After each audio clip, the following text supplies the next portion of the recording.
think the important thing to point out is who I was before. I was an academic neurosurgeon. I'd spent more than 15 years teaching neurosurgery at Harvard Medical School and then also additional years at other places. Thought I understood something about brain, mind, consciousness, and the nature of reality. I'd always been very much a scientist. And so when I had this extraordinary experience during a week-long coma due to a severe gram-negative bacterial meningoencephalitis back in November of 2008, it really shocked me. It was the exact opposite of what I would have expected, as a materialist neuroscientist who believed the brain creates consciousness. Now, one important thing to stress is an atypical feature of my near-death experience that you usually don't hear about in these kind of experiences is that I was amnesic. I had no memory of Eben Alexander's life. I had no knowledge of Earth, this universe. It really was an empty slate. And it took me months and months after the coma, after waking up from it, when I was going through a deep investigation into the nature of my coma and the nature of consciousness, that I finally kind of uncovered why that amnesia would be so important. And it really had to do with my accepting it.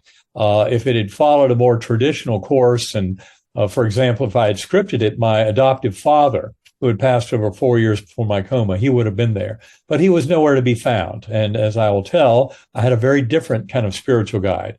And she was important at kind of demonstrating the reality of the overall journey to me. So let me take you back to what I experienced, early that morning of November 10th, 2008, when I woke up with severe back pain, headache. Soon thereafter, lapsed into coma, grand mal seizures, all happening at home. There's a myth out in the lay press around my case claiming that I had a medically induced coma. But the reason the scientific community takes my coma so seriously is because the nature of it, because this kind of meningitis is a perfect model for human death because of its impact on the neocortex, the outer surface of the brain.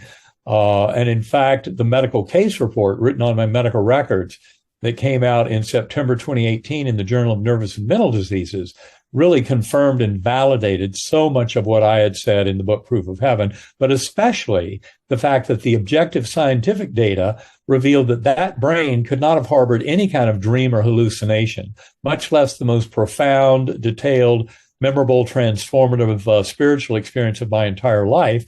That all happened at a time when the medical facts showed that my brain was offline.